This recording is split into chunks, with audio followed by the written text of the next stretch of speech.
皆さんこんにちは。 DJ スコールです。僕は今ご覧の通り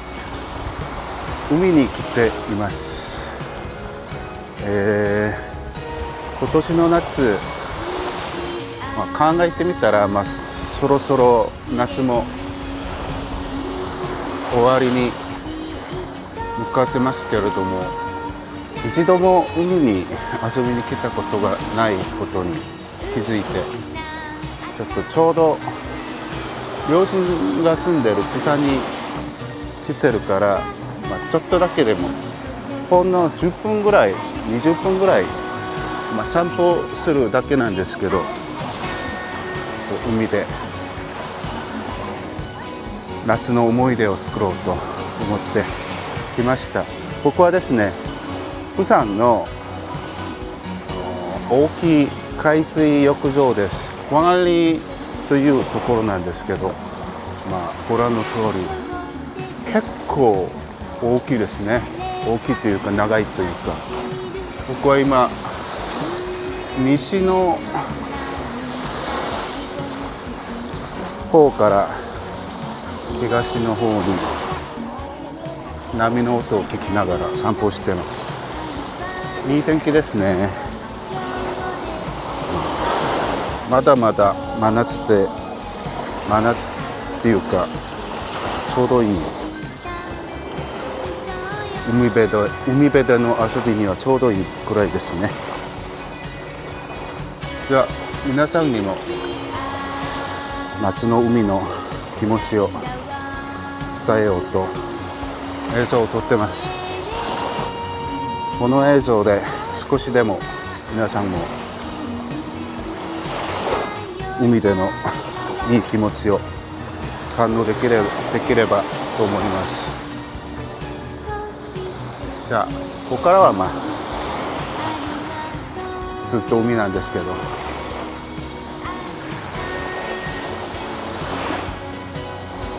DJ スコールでした。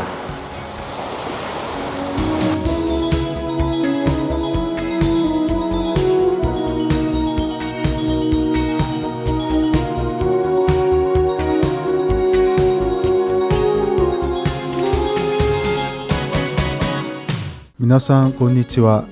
DJ スコールです。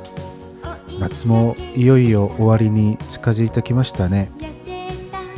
皆さんは素敵な夏の思い出を作れましたか？今年の夏はその暑さがしばらく記憶に残りそうです。先月の第10回フライデーショーアイドルナイトではサマーバケーションと題してタイトルに夏が入らない夏ソング特集をお届けしましたが、今回はタイトルに夏が入るまさにサマーアンセムをお届けします。残り少なくなった夏を最後まで満喫していただければ幸いです。それでは1曲目、真由美智子からスタートしましょう。真由美智子のセンチメンタル夏少女、アイドル歌手としてはシングル5枚、アルバム1枚を残したのみですが、どれも純度の高い楽曲です。1987年6月リリースのデビューシングル片思いグラフィティの B 面曲、魔界の浩二先生の作品ですが、サビの胸キュンメロディを真由美智子がどのように歌い上げているか、ぜひ耳を傾けてみてください。次は小沢夏樹の追いかけて夏、87年6月リリースのデビューシングルです。イントロのギタープレイがもう清涼感たっぷりですよね。こちらも魔界の浩二先生の作品です。夏、少女、アイドルポップス、もうこれ以上何を望むというのでしょうか。デビュー当時の純粋で輝いていた夏樹を感じられる一曲です。相本久美子のサマーセイリング、1980年5月リリースの11枚目のシングルです。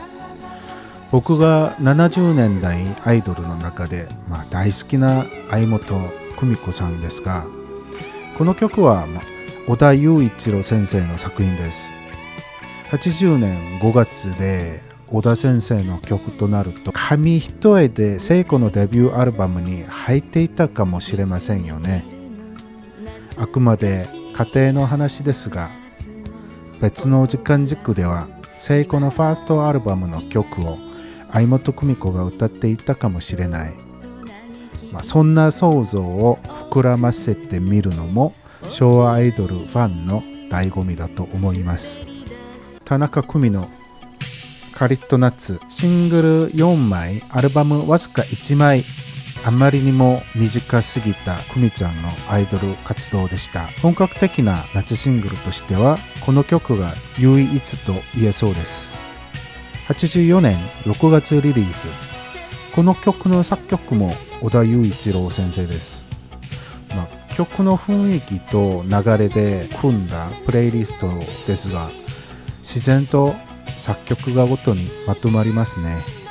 やはりソングライターごとのカラーというのは確かに存在します。ラムーのサイレントサマーシー、1988年7月27日にリリースされたサードシングル東京野蛮人の B 面曲です。僕がラムーの曲で一番好きなのが東京野蛮人なのですが、このシングルは両面とも名曲ですね。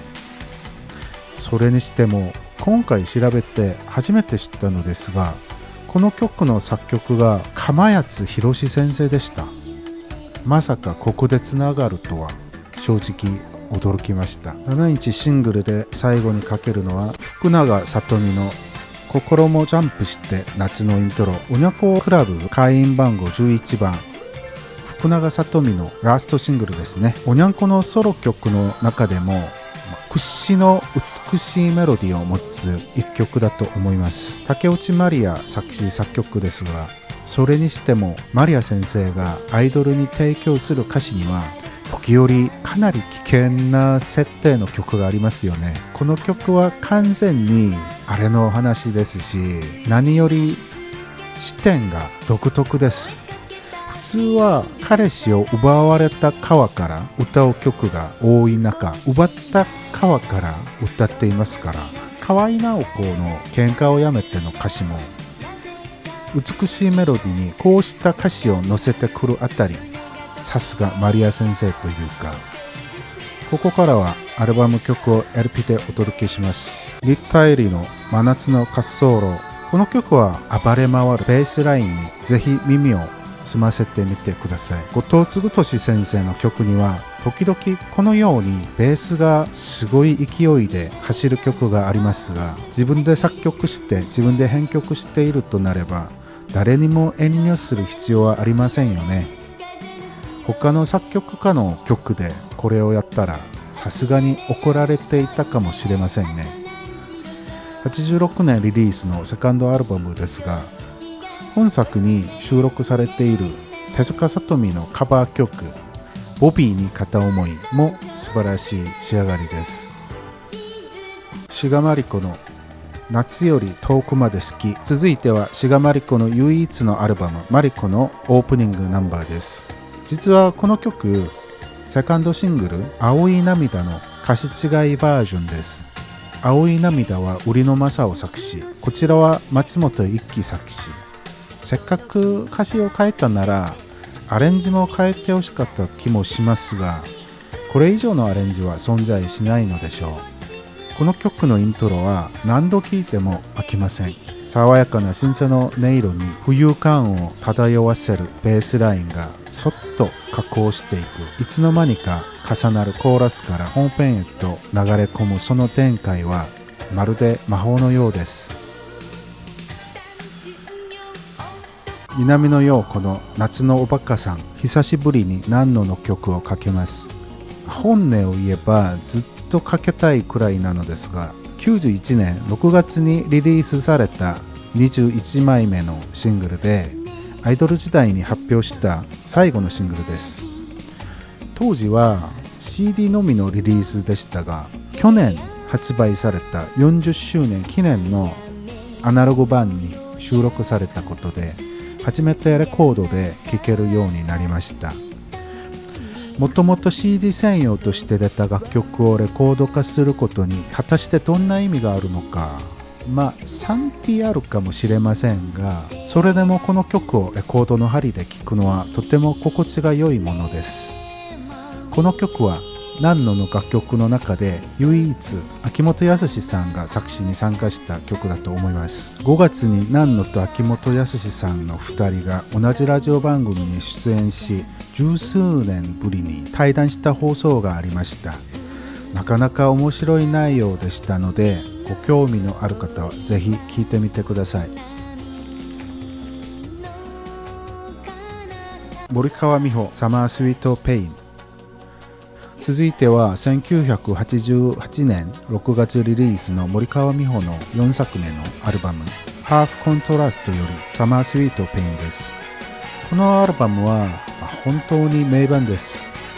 バップ時代の作品の中で最も好きな一枚です。レコードは頻繁に見かけるわけではありませんが、それほど手の届かない価格ではなかったと思います。お持ちでない方はぜひ手に入れておくことをお勧めします。先月7月に行われたサマーフェスティバルのライブでは、久々にこのアルバムのもう一つの名曲スタンダードを歌ってくれて胸が熱くなりました。僕は現地には行けず、後日有料配信での鑑賞でしたが、それでも十分すぎるほど楽しめました。島田奈美インビテーションサマー。87年7月にリリースされた4枚目のアルバムプロローグナミフォースコレクションに収録されている曲です。現在は本名の島田直子名義で活動されていますが、11月14日には親友であるマリコさんと一緒に福岡でイベントを開催されるとのことです。トークあり歌ありの楽しいイベントになりそうですね。気になる方はぜひチェックしてみてください。岡田由紀子さよなら夏休み。夏に別れを告げる時間となりました。ゆっこの名曲を聴きながらこの夏を静かに見送りたいと思います。あなたとバスに揺られどこまでも行きたい。居眠りのふりして肩にもたれる私を優しく微笑み浮かべ見つめるあなたが好きよ。思い出一つ増えたら二人の夏休みにさようなら。お相手は DJ スコールでした。ありがとうございました。